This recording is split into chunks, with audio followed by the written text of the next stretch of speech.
En Chile los llaman los niños del silencio. Son personas que fueron arrancadas de sus padres al nacer y dadas en adopción en forma ilegal durante la dictadura. Entre ellos se encuentra Scott Lieberman, un estadounidense nacido en Chile, quien hasta hace poco no sabía la verdad sobre su origen. Hola a todos y bienvenidos una vez más a nuestro canal. El día de hoy les tengo el caso de Scott Lieberman, que particularmente no es un caso de crimen, de asesinato, pero sí es un caso también bastante interesante con un buen final, por así decirlo, donde se esclarece toda la vida de una persona. Así que sin más que agregar, comencemos rápidamente con todos los detalles.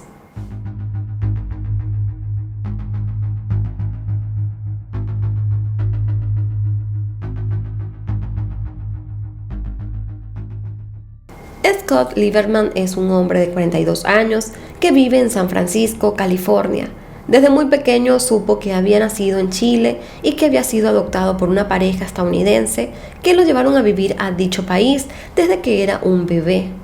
Scott vivió una infancia y una vida normal, aunque sufrió de algunos actos de racismo por no parecerse a las personas que lo rodeaban. Ni él ni sus padres adoptivos sabían quién era su familia biológica y por qué razón fue dado en adopción. Ya en su adultez comenzó a trabajar como editor de videos. Un día leyó una historia en la revista People donde hablaban del caso de un hombre de Texas que había sido robado al nacer en Chile. Este artículo también hablaba sobre las adopciones ilegales en Chile entre las décadas de los 70 y 80 durante la dictadura de Pinochet. Para él toda esta historia era completamente ajena, pero según sus propias palabras, al leer este artículo algo en su cabeza hizo clic y comenzó a preguntarse si él también era una víctima de este caso. En diciembre de 2022, Scott se comunicó con Nos Buscamos, que viene siendo una ONG dedicada a reencontrar familias que fueron separadas en Chile. La organización cuenta con un grupo de voluntarios que ayudan a que todo esto sea posible.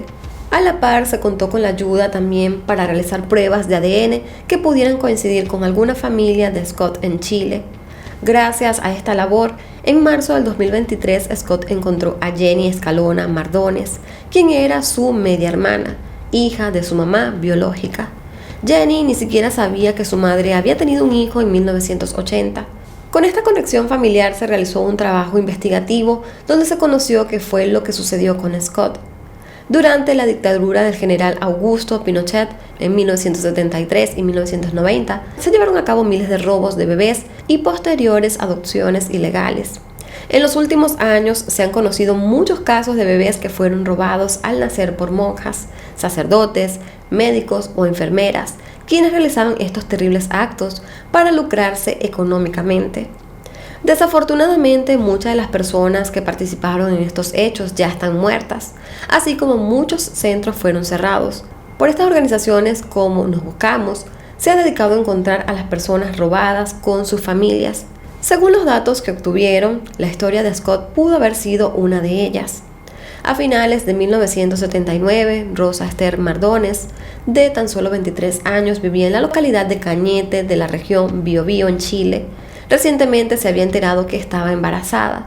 Rosa no estaba casada y estaba atravesando una situación económica difícil, por lo que buscó ayuda con unas monjas católicas, quienes le ofrecieron un trabajo en Santiago para trabajar como empleada doméstica en la casa de un médico.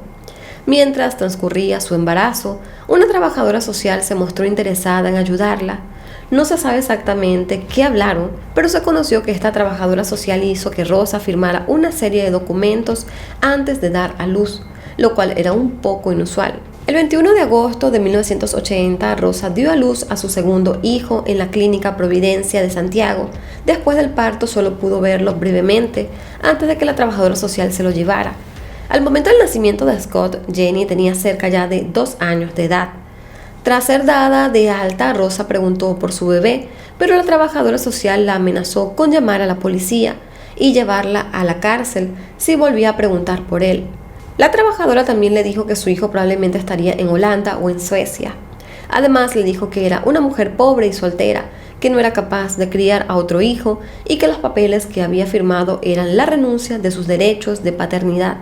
Sin saber qué hacer y con un miedo terrible a hacer más preguntas o acudir a la policía, Rosa se resignó a que jamás volvería a ver a su hijo.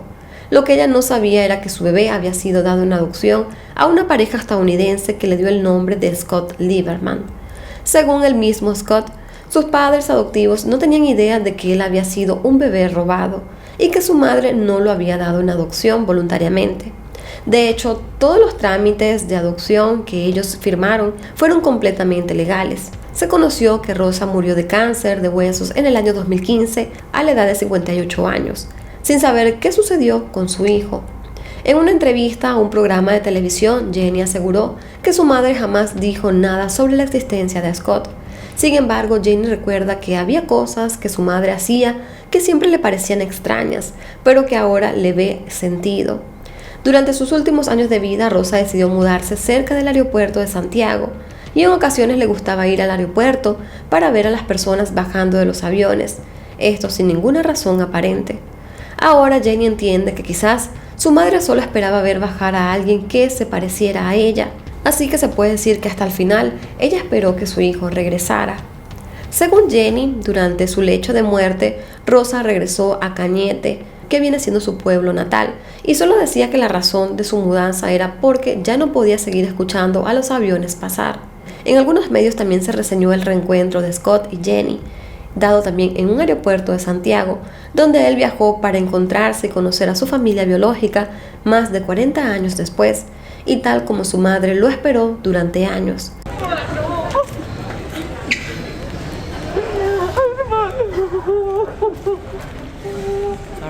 Very good. Me siento muy bien, casi toda mi familia está aquí. Esto es increíble, tanto amor, dijo Lieberman. Muy feliz, no puedo describir en palabras lo que siento hoy día. Pese a que Jenny no habla inglés y Scott habla muy poco español, las palabras no fueron necesarias en ese emotivo encuentro. Scott estuvo 2 semanas en Chile conociendo varios lugares de su tierra natal, incluyendo Cañete, el pueblo natal de Rosa, donde aprovechó para visitar su tumba junto a su hermana. Aunque no pudo conocer a su madre, Scott sí pudo conocer a su padre biológico y quedó totalmente sorprendido por el parecido que tenían. Nunca he conocido a nadie que se haya parecido a mí. Tengo 42 años y aquí estoy mirando a mi padre y estamos exactamente a la misma altura. Tenemos las mismas orejas y la misma nariz y estoy mirándolo a los ojos y me veo allí. Lloré mucho. Scott dijo que a pesar de que creció en un entorno muy amoroso, toda la situación es rara porque ahora se siente más completo y amado de una manera que no había experimentado antes. Por su parte, Jenny aseguró en una entrevista que cree que las monjas que supuestamente ayudaron a su madre cuando ella quedó embarazada, así como el médico de la casa donde trabajaba, fueron los que conspiraron con la trabajadora social para robarle a su bebé. También cree que con los años su madre había experimentado una combinación de vergüenza, dolor y tristeza que le impidió hablar sobre lo que había sucedido con su hijo. Al final, gran parte de lo que se sabe con respecto al caso de Scott fue gracias al relato de un familiar que estuvo con Rosa durante el embarazo de Scott y su posterior robo, quien juró guardarle ese secreto. Según números de la Policía de Investigación de Chile, se estima que entre los años 50 y 90, alrededor de 50.000 niños y recién nacidos chilenos fueron forzosamente separados de sus madres y dados en adopción irregularmente. La mayoría de ellos fueron dados en adopción a familias en el extranjero, mientras que otros fueron entregados a familias en Chile. Todas estas adopciones irregulares ocurrieron a través de una red de médicos, matronas, asistentes sociales, jueces y abogados, quienes orquestaban la recolección de los niños y su posterior entrega a las familias adoptivas. Los padres adoptivos en el extranjero se inscribían en agencias de adopción, las cuales eran legales en sus países. Esto era un negocio rentable, ya que dichas agencias cobraban unos $10,000 de la época, lo que equivale a unos $70,000 actuales, que según las agencias se usaban para realizar los trámites legales, los gastos del parto y los documentos del niño, aunque según las investigaciones esto no ocurría, porque en efecto los bebés eran robados. De hecho, hubo casos de recién nacidos en los que el médico o las matronas les decían a las madres que el bebé había nacido muerto y que por protocolo no podían ver el cuerpecito. También hubo casos de niños más grandes que eran arrebatados mediante engaños. La ONG Nos Buscamos Inició su labor en el año 2014 y hasta la fecha han logrado más de 130 reencuentros de familias chilenas con sus hijos robados o adoptados ilegalmente. Y bueno amigos, estos fueron todos los detalles del caso del día de hoy. Como les dije en un principio, no es un crimen, un asesinato como tal, pero me pareció un caso muy interesante de compartirles, una historia que valía la pena de compartir. Antes de despedirme voy a estar dejando en pantalla todas mis redes sociales por si desean seguirme y estar en un mayor contacto conmigo. Les recuerdo que una forma de apoyar el contenido que estamos realizando es dándole me gusta y compartiéndolo con cada uno de sus amigos. No olviden de suscribirse y de activar la campanita de notificación para que así YouTube les avise cada vez que yo suba un nuevo video. También no olviden de dejar su comentario con respecto a todo lo que les acabo de contar. Sin más que agregar, yo los quiero muchísimo, me despido y nos vemos hasta un próximo video. Bye bye.